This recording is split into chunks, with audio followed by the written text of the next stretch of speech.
Hello అండి అందరికీ. ఈరోజు నేను ఈ వీడియో షేర్ చేయడానికి గల మెయిన్ రీజన్ ఏంటంటే, ఇలాంటి ఫీలింగ్స్ నాకే ఉంటాయా? నాలాంటి వాళ్ళు ఇంకా ఉన్నారా? అని తెలుసుకోవడం కోసం అండి. యాక్చువల్‌గా ఏంటంటే, మనం ఇంట్లో గనక మన హస్బెండ్ గానీ, పిల్లలు గానీ ఏదైనా ఒక రెసిపీ అడిగారు అంటే, ఒక్క ఐటెమ్ తోటి 4, 3 రకాల రెసిపీస్ అయినా రెడీ చేసి పెడతాము.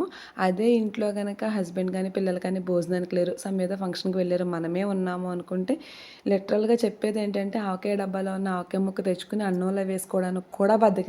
ఇంకా ఆమ్లెట్ సంగతి సరే సరే. ఇది నాకే ఉందా? లేకపోతే నాలా ఇంకా ఎవరైనా ఉన్నారా? అని నాకు చాలా సార్లు అనిపిస్తదండి.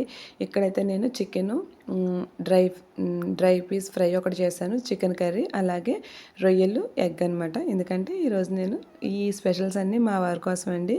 నాకు అదే అర్థం కాదు. ఇంత కష్టపడి చేస్తాం కదా! మరి మన దాకా వచ్చినప్పుడు ఆమ్లెట్ కాదు కదా! ఆవకాయ ముక్క కూడా వేసుకోవడానికి ఎందుకు అంత బద్ధకిస్తామని.